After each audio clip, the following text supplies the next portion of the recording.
Podcast, the podcast where it's all things Bourbon County. I'm Lauren Biddle. I'm the Executive Director of the Paris-Bourbon County Chamber of Commerce, and I'm Denver Gonzalez with YZ Media. I'm so happy to have this partnership with you guys. So exciting. We have so much to talk about today. Awesome. First off, I'm really excited to be here today. I think that this is something really cool that we're going to be doing. This is going to be a monthly podcast that we're going to bring to you guys. I'm excited to go into a different platform. Yeah, I mean, we're doing podcasts, you're doing TikTok. We're doing it all here. I'm becoming a hip Chamber of Commerce. That's my goal. We kind of are reaching new platforms. I want to become more engaging into the community and reach new age groups of people where we weren't doing that in previous forms of advertisement. So yeah, it's all about the community and just doing as much outreach as possible over here in Paris. That's the goal, and to get the information out. Yeah. So first off, we're starting each segment up, or each podcast up, with the community events. Denver, do you want to kind of go over some of our community events we have going on? Yeah, let's do it. So the first thing that we have going on today, or not today, February 16th, is the Hopewell Museum. You want to explain a little further? They're going to have the Chautauqua performance on the life of William Wells Brown up at the Hopewell Museum on February the 16th. March 4th is a big day. Garrett Morgan's birthday. You know what Garrett Morgan did? Tell me. He invented the stoplight. Check that out. He's an inventor from Paris, Kentucky. Though they say he spent most of his life in Ohio, but he is born and raised in Paris, Kentucky. So, and then March the 15th. The YMCA Shamrock Shuffle. Tell us about that. So last year I ran it for the first time. That was their first event. It's out at the new Bourbon County Park grounds, and it's on their cross country course. I am terrible at running cross country. Not only that, it was like spitting cold rain. Oh. So I hope for a little bit better weather this year. Yeah. But this is their second annual event, and I think that it would be a great event for anybody in the community to attend and take part in. You can walk it. You don't have to be a runner. So. I mean, tell us, how did you prepare for that? I didn't. I'm not a good, like I said, I'm not good at running on grass. I run on the road pretty well, but when it comes to grass, over here, we see you all the time.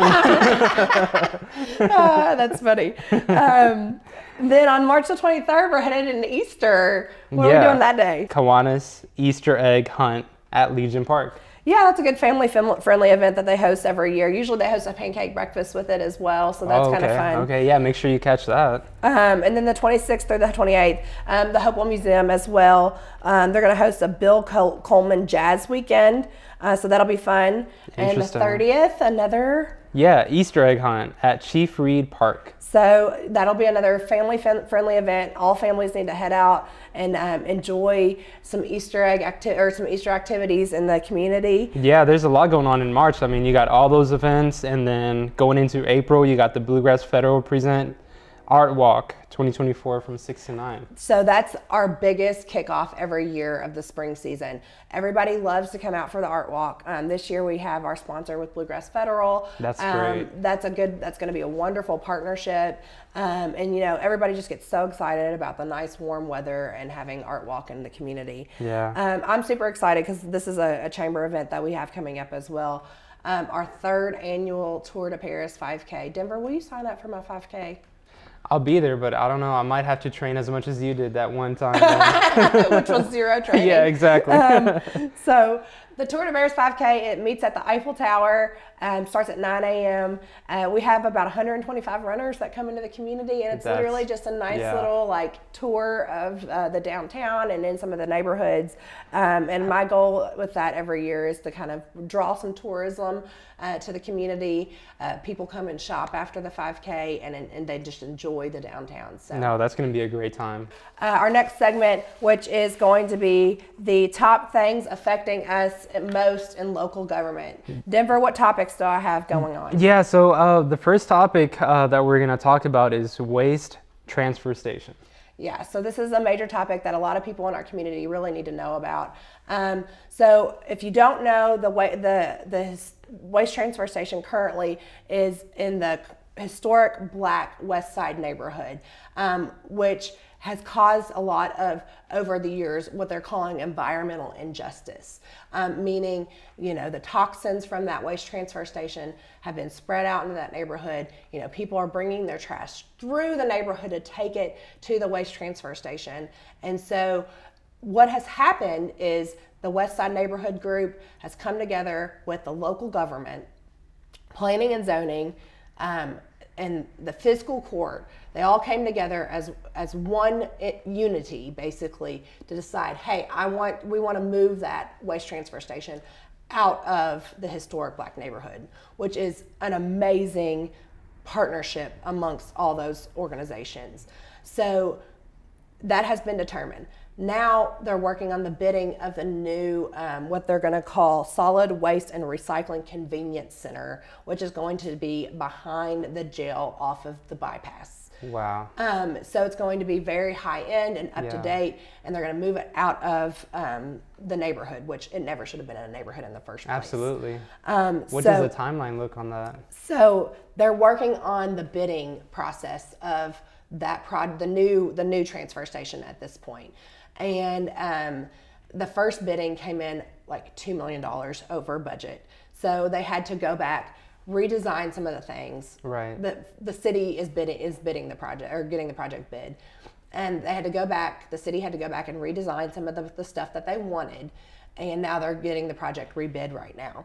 So the goal is they have this big $2 million grant that's part of the what they've received. So the goal is to have it be about a $4 million project. Okay. It came in, closer to a $6.5 million project, which is huge. Yeah, it's a big difference. That is a big difference. Yeah. So they want to make sure that they can get it done.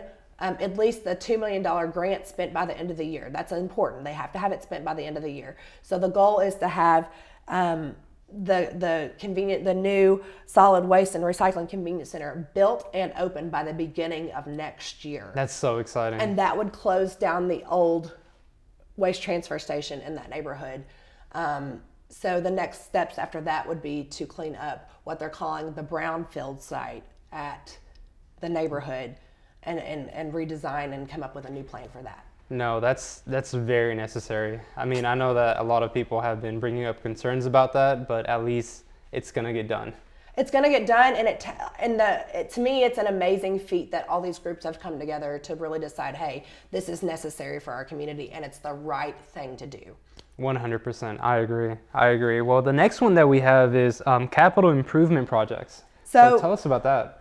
The city is really focused on capital improvement projects right now. So a lot of the times when you have Jamie Miller, our city manager, is brand new.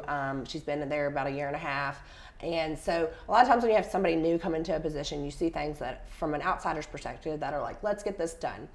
And so Jamie is really coming in and looking at these capital improvement projects of like a checklist of how she wants to get things done.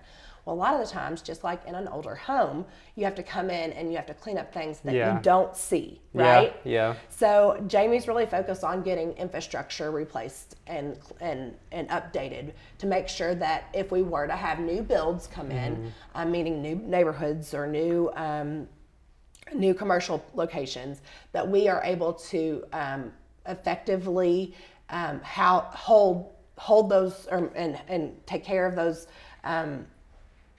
builds to be able to have them in our community, because we have to have the infrastructure to support that. Yeah, absolutely. That makes sense. So it's kind of like I said, it's kind of like having to clean up some stuff behind the walls before you do the pretty stuff. Exactly.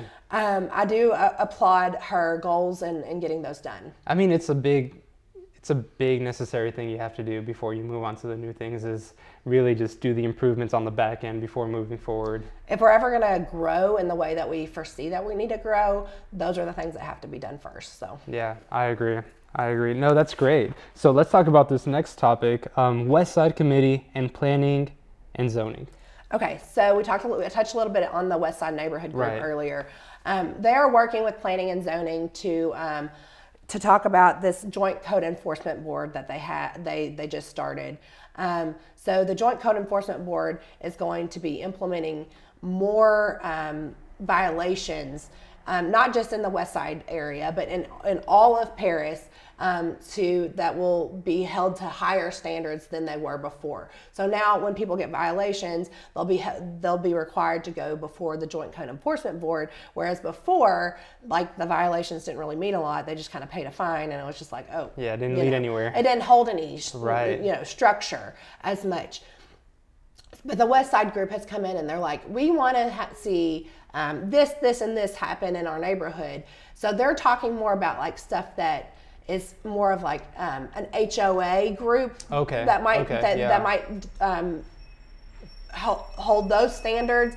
So planning and zoning is working with the West Side neighborhood group to come up with as well some neighborhood association type standards that they want to hold for new builds in the neighborhood. And is that a community involved committee? Yes, okay. Yes. They're a committee from within the West Side neighborhood that just truly cares about the future and home ownership in the community. Okay, how do people get involved with that? Is that something that... Yeah, they meet every month. I don't know off the top of my head the days of their meetings, but they do have a presence on social media, so I recommend anybody looking on Facebook for that information that they can find out that way. Okay, awesome. Yeah, that sounds good. So moving on to this last topic that we have, Bourbon County Park updates. So what update do you have with Bourbon County Parks? So the new court sports complex is currently being constructed. And I heard this morning that they're going to be having completion of that by mid-summer of this year, which is amazing. Yeah, that's because exciting. That's going to be the first thing that we see as a completion project within the Bourbon County Park. And people will be able to go out there and really enjoy it. Another thing that the city's working on is that they got a grant for is getting the infrastructure out, meaning the water and the electric and all that, out to the Bourbon County Park as well. So that's an important aspect because, again, you have to clean up behind the walls before you build it. Getting that water out there is super important because obviously you need water at a park. I mean, of course, obviously. So they're working on the design phase aspect of that infrastructure project right now. That's awesome. Well, it's going to be done, you said, by this summer? Yeah, the court sports complex. The carts, yeah, that's great. I'm excited to see that. And those are the community updates that we have right now. And welcome back to our Best of Bourbon segment. This is a segment that we're going to do about positivity in Bourbon County. Joining us today is Superintendent Stephen McCauley with Paris City Schools. Thanks for joining us. Well, thanks for having me. First off, I want to ask about an awesome 6th grade basketball team that went, is it 19-1? 23-1. Wow. So that's amazing. So I want to talk about that group of kids and what's happened for that season for a 6th grade basketball team. Yeah, it's really exciting. Our 6th grade middle school basketball team is filled with some tremendous student athletes and some great coaches. Terrell Howard and G. Davis Wilson are the coaches of that team. They did a tremendous job this season. They finished the entire regular season undefeated, 19-0, and then just this past weekend competed in the 6th grade state tournament at the Kentucky Basketball Commission in Lexington. There were approximately 80 teams at that event. It was a crazy environment. There's 8 courts in that facility going at once, whistles blowing, parents screaming, and our kids just excelled during that setting. They beat teams from Jefferson County, just much larger schools. The kids were top-notch, first class. They ended up making it to the Final Four of that almost 80-team tournament. They lost on a last-second three-pointer to that team that eventually won it all the next game. But we were just incredibly proud of the kids and the parents and the students. They just really represented the school, the community at large, just so well. And that group is just a special group of kids. They're great kids. Half of them were in a academic team meet a couple days before then, so they're just that well-rounded, great student athletes. That's amazing. Looking back on the pictures that people posted on social media, I noticed they were smiling even though they lost, and that to me that just says such good sportsmanship, right? Yeah. Well, and it's I think one of the parents was talking about the event, the entire season, you never heard one kid say, I scored so many points. Or, it was never about them, about stats. It was just all about the team and all about building something special. And I think they really have. And like I said, I'm already pumped about next year. How was the mindset in the locker room, with that game leading up?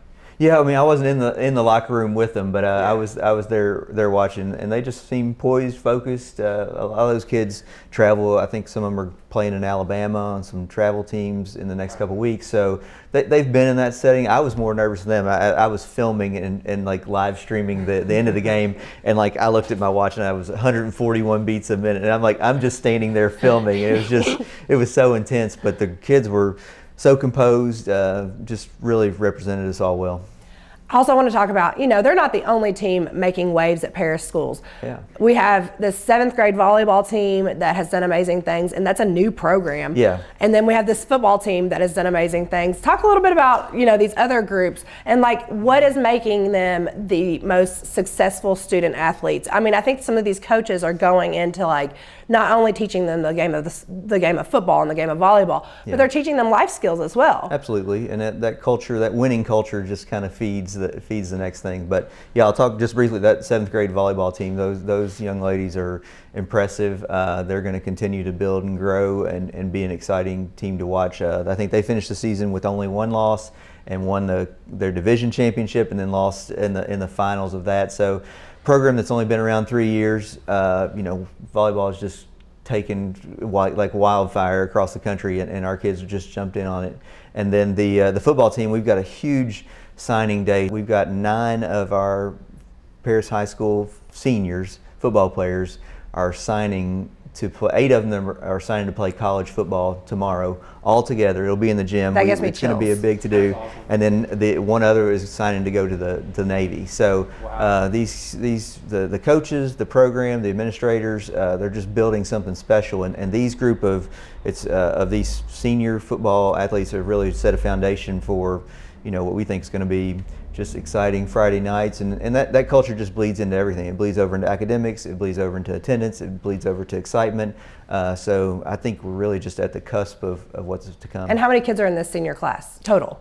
Like 55. So like 8 of the football team are signing to go to college. Yeah, and that's not even That's counting amazing. other. Like, it was a big deal last year. I think we had 9 kids that signed to play athletics in high school across all sports, and that was almost 25%. Well, this year we've got 8 just in football, and we've got some others that are going to be making some noise in other activities. That's amazing. It sounds like the program has a really bright future ahead of them. Yeah, and it's all a testament to the coaches, Coach Taekwon Rice and his staff. They truly care. I mean, Absolutely. he lives it, breathes it, and it's more than just football. I mean, he's really trying to set our kids up for a path to success after high school, and I think providing those opportunities to get to college, like, he's hustling to get these kids in college. And I think Have opportunity. Yeah, so he's taking them on visits. Like, it's impressive what's happening there. Last question quickly. It's made a buzz among Bourbon County and Paris, I feel like. The Super Bowl holiday for Paris City Schools. Talk a little bit about that. Yeah, so I kind of made a post about that, and we put together a kind of cute video, but it's been something on my mind for a long time. It's like, hey, if I ever ran for president or something, my only platform would be, we're going to call school or national holiday the day after the Super Bowl. So, we had a calendar committee that met last year, and that idea was tossed out. They kind of ran with it, and then the board approved it. So it's actually been on the calendar for a year. It's only just kind of coming to the People just forefront, now because now it's like, realizing it. oh yeah, well, we're going to be off Monday. So It makes sense though. I mean, when you think about it, like, the game goes on late. It's a family night. As a mom, I appreciate it. Yeah. Exactly. Yeah, it's been well received. Like I said, we're trying to be innovative in a lot of the things that we do, and we're trying to adapt and want to work with families. And I think this is something that, for the most, I think has been very well received, and maybe something that we continue as we go forward. But it'll be fun. Like I said, I'm glad I don't have to go to bed at halftime, because I get up early, so I can. Amen. Hopefully, it's a good game, and we can all stay up late and watch it, and then sleep in a little bit the next day and get back at it. Well, thanks, Stephen, for joining us. And that is the Best of Bourbon feature segment. Thank you. Welcome back to our Bourbon County Impact segment. This segment's going to be about things happening in Bourbon County that are impactful and initiatives working towards the better good of Bourbon County. Joining us today is Anne-Marie Gonzalez with the Bourbon County Health Department and Ned Sheehy with AccuTran Industries, and also the chairperson of our Human Services Group underneath the Chamber of Commerce. Thanks for joining us. Glad to have you guys here. Thank you for having us. Thank you for having us. I want to talk a little bit about, first off, the Human Services Group. Why do we, as a Chamber of Commerce, have a Human Services Group? Why was it implemented? Talk a little bit about the history. I'll be as quick as I can. Back in 2016, the chamber director at the time came to me and said, we have so many human services agencies that don't know about other services that the other ones do. And she had just learned about this one program that was at Community Action. She said, let's have a meeting, one meeting, to have them come together and talk. And we met, and there were 17 of us there, and I said, there should be probably about 80 here. And so we started saying, who needs to be here? And it grew to the point where we have around 80 plus people in our database. Wow. And we were meeting monthly, and COVID, of course, took a little hit on that as well as everything else. But our mission was to consolidate things that we could do to make human services congeal, to help people get out of poverty, to help people get out of the circumstances they're in faster and more efficiently. And that was the start of the Human Services Group.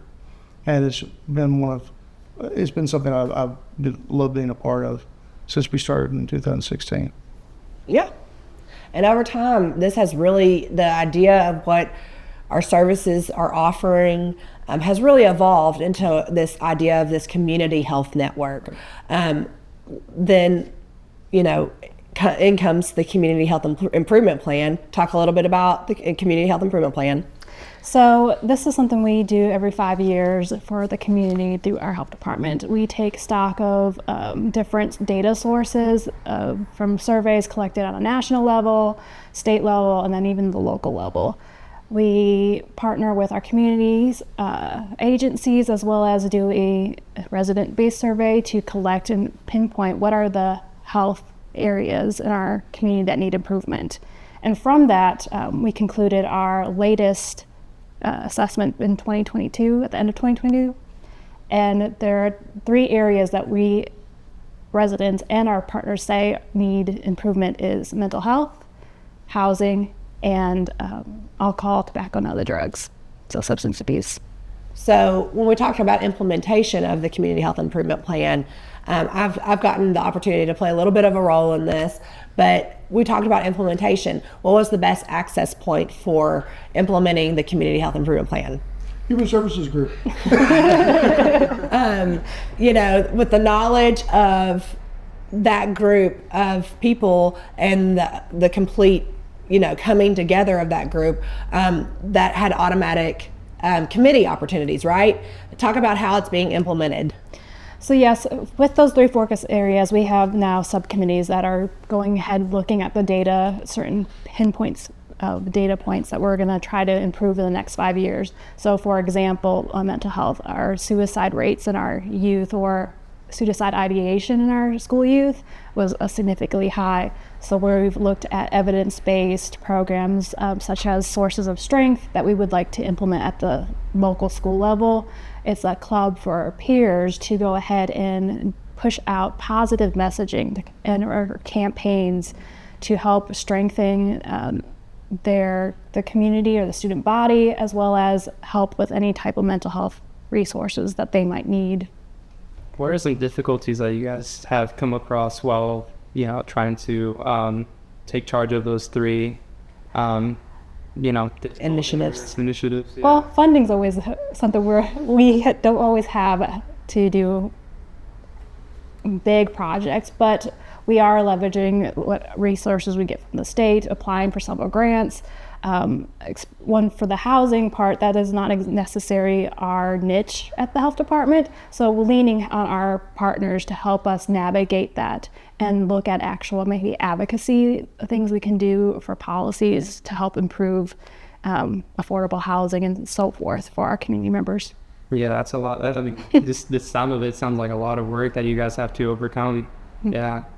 It's a big initiative, but having what we're calling this branding idea of the Community Health Network, I think has really helped with the implementation part.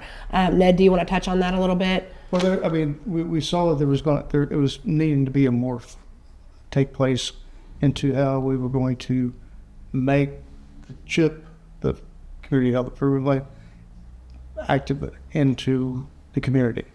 And it was the fastest way was to kind of transition the Human Services group into a rebranding of the Health and Human Services Committee of the Chamber. I don't know if that's the final name, but that's what we call. Okay. It's still a work in progress, but yes. But it's use what you have and harness it and make it go. I mean, there's no reason to reinvent the wheel. Absolutely. And so I mean, it was just a perfect fit to have that come together. And I agree. Yeah, so to make the biggest impact, we want to make sure this is very community-led because this is affecting everyone, and we don't want it to just be seen as a one person taking charge. Well, it's important to make sure that all ideas come to the table, and there may be ideas that we don't know, or you all don't know, or Ned doesn't know, that people are able to bring to the table. Specifically, we figured out in the housing area. So for partnerships and building those community partnerships, this has been for me, from the chamber standpoint, I think one of the best partnerships that we've built thus far. So can I throw something out there? Yeah. We can't forget about the last 2 years of what took place and the fact that the University of Kentucky received a grant through the National Institute of Health for healing communities.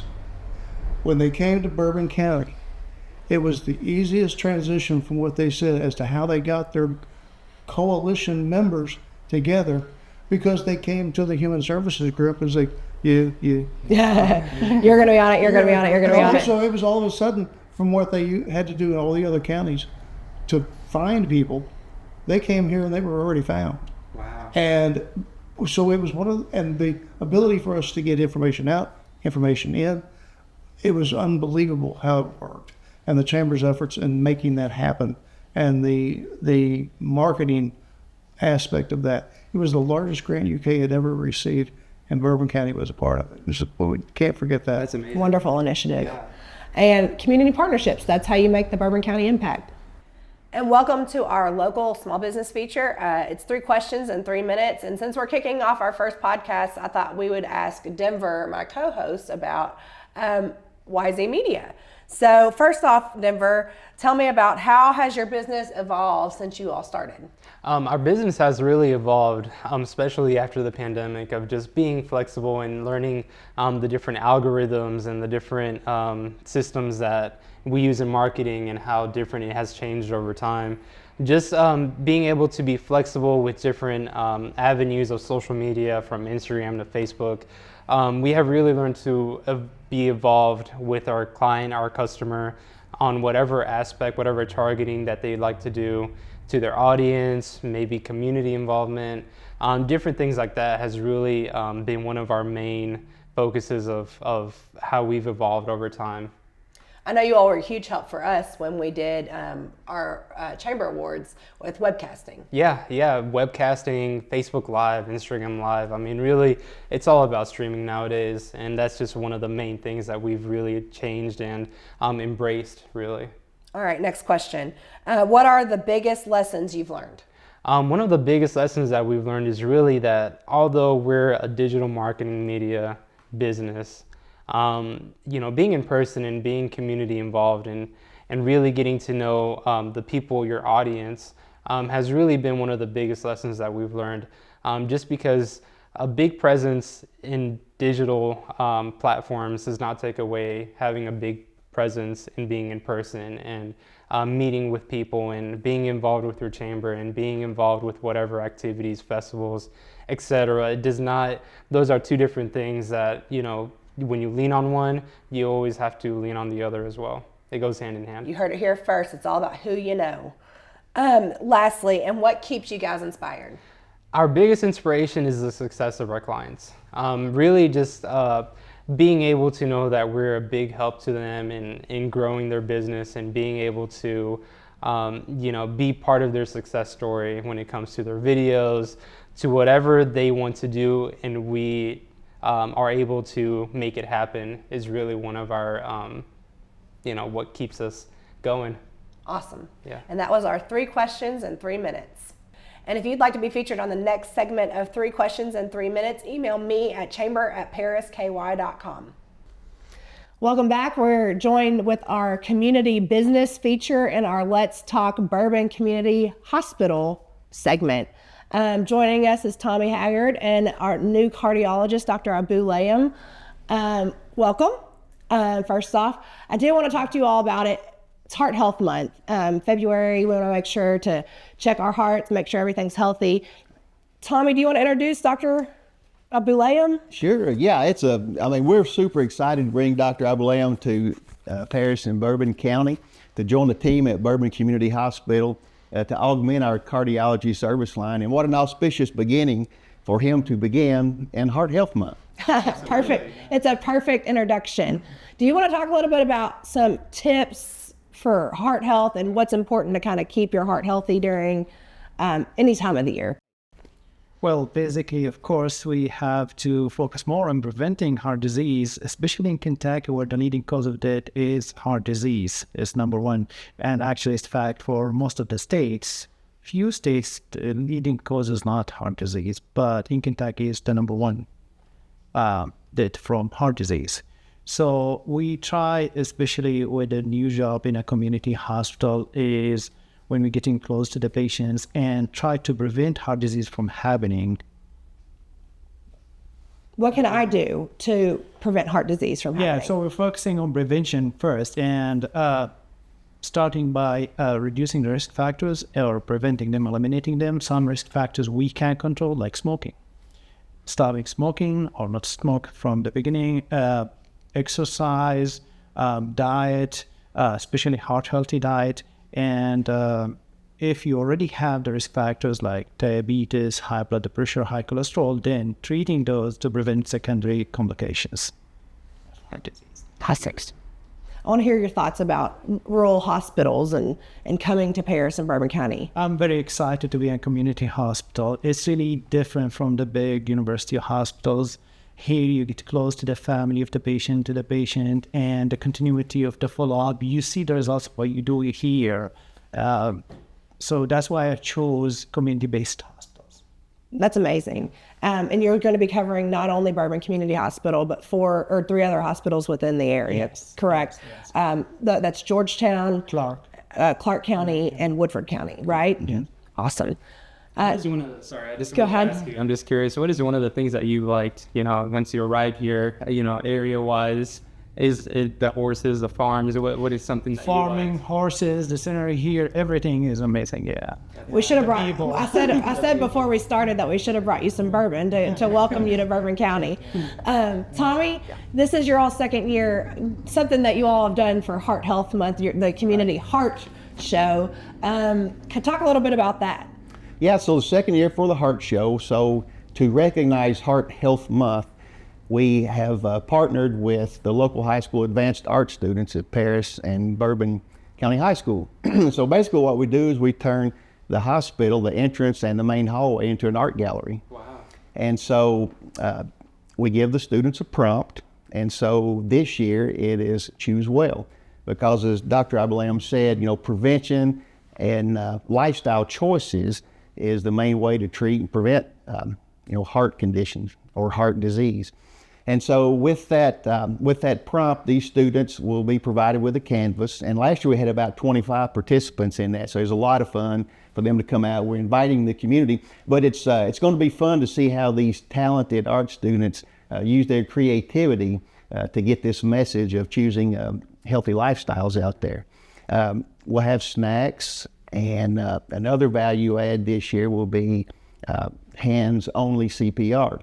So now the standard has kind of become just keeping the perfusion going with the blood through the compressions, rather than, it used to be where you would give so many breaths. And that was kind of a deterrent to some people who didn't want to do that. So now just the hands-only seems to be a little more a little more easy for folks to do and not create that barrier with the breaths. And so that we'll be doing some training with that.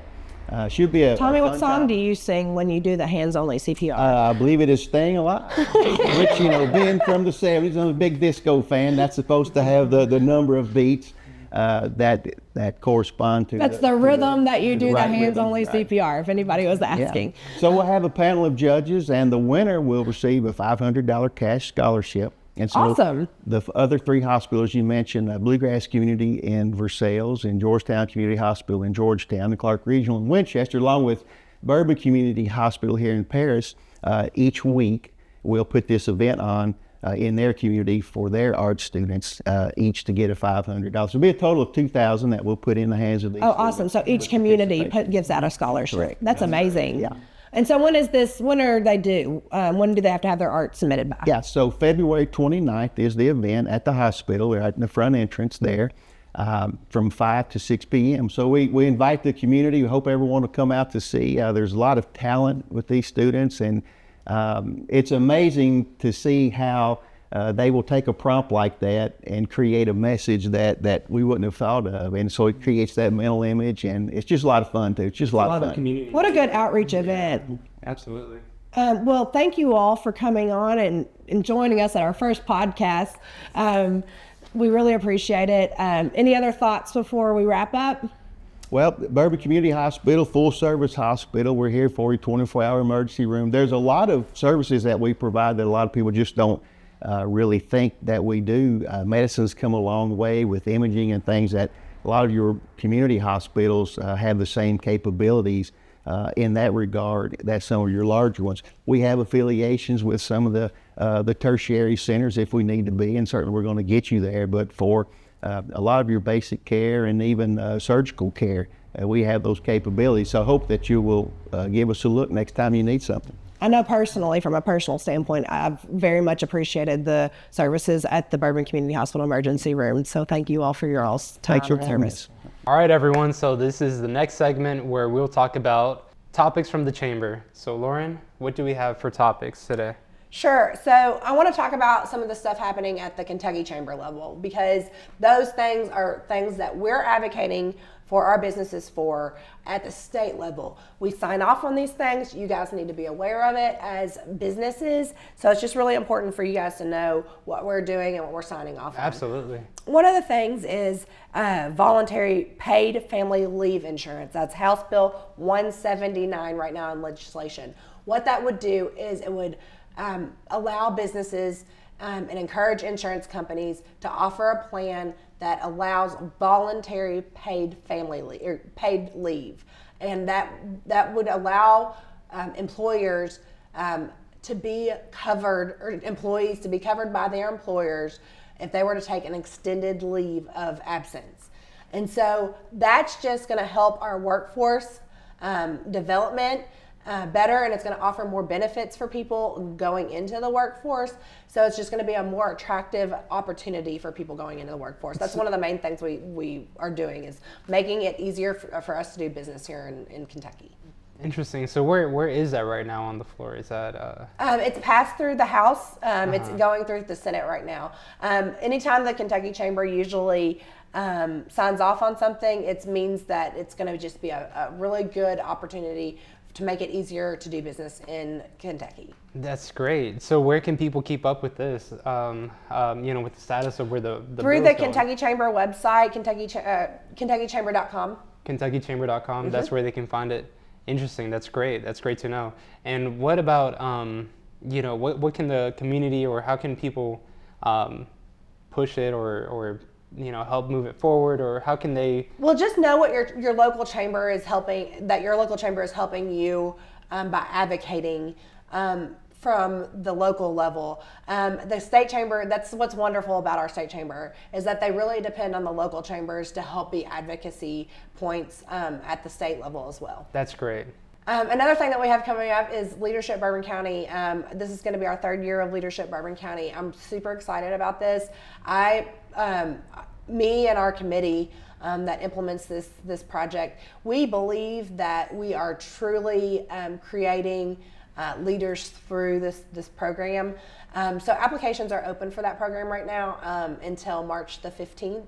So I highly recommend anybody interested in applying for that program, apply by March 15th. We're just really excited to have the third year in place and excited to bring in a new class. Where can people apply for that? Yeah, on my website, Paris-Bourbon-Chamber.com. All right, everyone. Thank you guys for joining on today's podcast. And before we leave you guys, we do want to mention a fun fact based off of someone who we mentioned earlier today, Garrett Morgan, who invented the stoplight. Yeah. What is that fun fact? Do you know? So, we all know Garrett Morgan as the stoplight inventor here in Paris, Kentucky. But we also did not know that Garrett Morgan invented a very early version of the hair straightener. There you go, guys. To all you straight-haired ladies, you're welcome. You heard it here first. See you next time on the Let's Talk Bourbon County podcast.